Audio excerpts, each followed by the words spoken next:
My name is Arthur Kim. I am a civil rights lawyer, and today I'm standing here with all my brothers and sisters from all of our different races, my warrior friends here today who've come out here on this march. And we are standing here today to oppose racism against any of our members. We will not tolerate hatred toward any of our members. And we do not care who the oppressor is. We don't care who the victim is. We oppose racism and hatred wherever it's found. We oppose racism against our black brothers.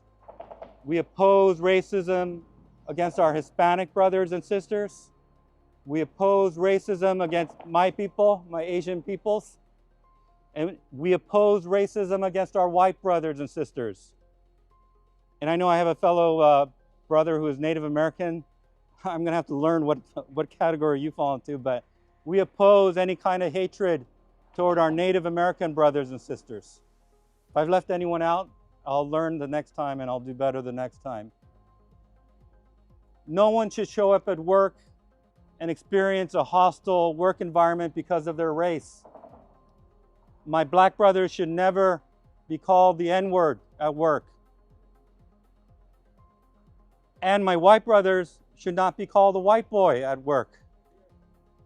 They should not be referred to as fucking white guys.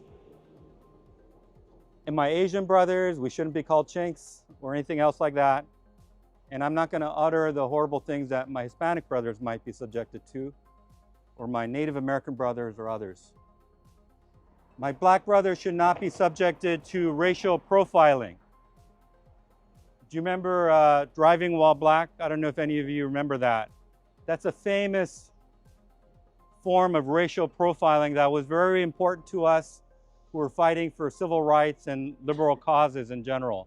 And I was in that camp, and so I knew all about that. And for those of you who do not know what Driving While Black is, it's when you're black and you're driving a car and law enforcement assumes because you are black that you are involved in some criminal activity. And so you're pulled over.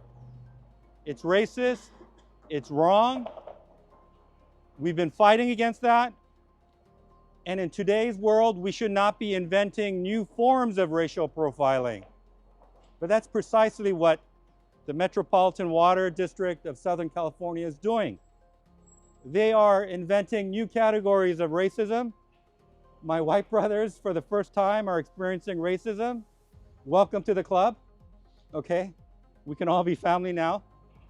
And my white brothers are experiencing racial profiling. They're learning about that for the very first time. They didn't know what racial profiling was, but there's a new term that we can thank the Metropolitan Water District of Southern California for. It's called working while white. You just need to come to work, and you just need to be white. And then someone comes up to you and says, the only reason you have your job is because you're white. Now, that may be true for some white people. Historically, there's been truth to that. But it's not true for all white men, and it's definitely not true for my client, Dane Crawford. That's why it's racist and it's wrong. All the racism that I just described against white men has actually taken place at the Metropolitan Water District of Southern California. This is a multi-billion-dollar government entity that delivers water to 6 counties in Southern California. It is ultimately governed by local leaders in these 6 counties, including the city of Santa Ana, where we are today. The Metropolitan Water District of Southern California refuses to correct the racist behavior I just described. And that refusal comes from the very top, from the chief executive officer known as the general manager. There is a toxic politics involved in this situation, and that is why we are here to do politics today. Now, my office represents 3 white male employees who work at the Metropolitan Water District of Southern California. who experienced this racism. And my office represents 2 human resources managers who heroically oppose this unlawful racism. And because they did that, they have suffered career-damaging retaliation. Now imagine a situation where the HR people are opposing the racism. That's how bad it was. That's how blatant it was. That's how well documented it was. But why were they unable to correct this racism? Because of the personal intervention of the general manager himself, Mr. Adel Haga Khalil, who personally refused to discipline this racism. It should have been simple. Simply discipline, we wouldn't be here today. But again, there is a very unhealthy politics in the air today where this kind of thing that we never imagined before can happen now, and it's happening everywhere. So if Mr. Haga Khalil is not willing to correct this racism, then the government leaders who run the Metropolitan Water District of Southern California, including the city of Santa Ana, they must appoint new leadership. They must appoint new leadership that will return this important institution back to a normalcy that we knew before. Now, brothers and sisters, there is a lot of hatred in the world today. We live in a time where hatred has become the norm. It has become acceptable. It has become acceptable to hate other people. We cannot have a society that will survive if hatred is accepted. We cannot have a marriage that will survive if we allow ourselves to hate our husband or hate our wife. We cannot have a family that will survive with hatred. And we definitely cannot have a society that will survive if at the official level, if at the government level, we accept racism or hatred against some group as acceptable. And there's always a reason to hate, right? There's always a reason to hate. We've all been involved in fights. There's always a reason to hate, but if we are mature and we are planning to survive and to thrive, then we have to say hatred is not acceptable. We are going to return our society back to a place where we do not hate. We can do that. That is what all of us here today want. That is what 90% of our society wants. And we actually have a plan. We don't need to reinvent the wheel. The plan is called Martin Luther King's I Have a Dream speech. That has been the social contract for race relations in America for the past few decades. It's the plan. I encourage everybody to read it again. It's the plan where little black girls and little black boys hold the hands of little white girls and little white boys as brothers and sisters. How far we have come from that. How far we have strayed from that vision.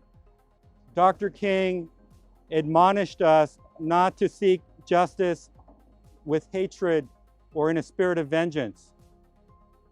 Justice must also always be sought in a spirit of love, in a spirit of reasonableness.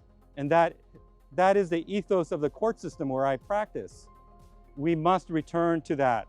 So I want to announce a couple things. My client, Dane Crawford, is going to be speaking in a few minutes. He's going to share with us his thoughts and his experience, including getting MWD to get back to moving water, right? To make sure our society works. But the other thing I want to announce is that this is just the beginning. We came out today to spark something. We are going to march through the 6 counties that are served by the Metropolitan Water District of Southern California. We're going to march through the county of Riverside. We're going to march through the county of San Bernardino. We're going to march through the county of Ventura, and we're going to march through the county of San Diego and Los Angeles. And we are going to sign everybody back up onto the Martin Luther King I Have a Dream plan. That plan served us well for many decades, and it will serve us well for many decades to come. And it will guarantee our prosperity and the prosperity of our children. It will bring back peace into our society, and it will guarantee our prosperity for the future. Last thing I wanted to mention, the Metropolitan Water District of Southern California, it serves millions of white people as customers, as well as Black people and Hispanic people and Asian people. How can we have a government entity that tolerates open racism against your own millions of customers? That is not acceptable. The people of Southern California will not stand for that. They will not stand for that, and we are going to win. The MWD is going to back off their insane position. They're going to return to normalcy, and we are going to unite our peoples. Thank you very much, and I want to introduce Mr. Dane Crawford, who has a ongoing case against the Metropolitan Water District of Southern California for racial discrimination, and he's going to talk about racism. Well, he's going to talk about what he's going to talk about. So without further ado. Thank you all for coming. I'd like to thank my wife, family, and friends for all their support. I'd like to thank Arthur here for giving me a chance to speak about my last 2.5 years as a Metropolitan Water District employee. MWD's executive management has lost focus of the core goal, moving water. From the beginning, when Metropolitan Water District first broke ground, the focus was to get water from the desert of California to the customers of Southern California. That has always been the goal for as long as I can remember. Move water. I'll say that one more time. Move water. During my long career at MWD, the core goal of moving water to 19 million paying customers was something I did with great pride. I've spent my entire career maintaining and improving Metropolitan's water systems so that 19 million paying customers have a clean, reliable water source. Over the years, I have worked my way through the ranks on merit with hard work and dedication. The safety of my crew and keeping the MWD water machine running was my top priority. Without employees like myself and others, the ability to turn on your faucet, shower, or flush your toilet are at great risk. Metropolitan's executive management has lost focus on the core goal of moving water. The new goal is to change the culture at MWD. I'll say that one more time so it's clear. The new goal is to change the culture at MWD. Culture change will not provide 19 million paying customers water. People as a team move water, so you, the customer, have clean water at the tap every single time you turn it on. The racist attacks and continuous harassment over the last 2.5 years